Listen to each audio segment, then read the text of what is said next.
This is a 3/4 size cello, and it has an awesome sound to it. I'm going to play the open strings right now so you can see how much it rings. This is a C string, and the G string,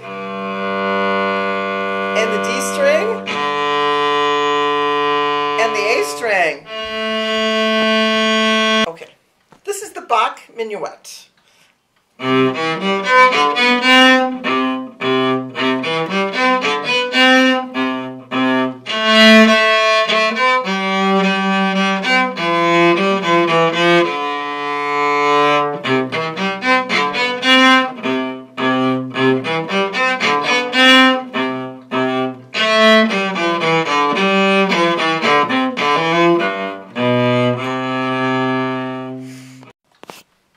This is the beginning of Amazing Grace.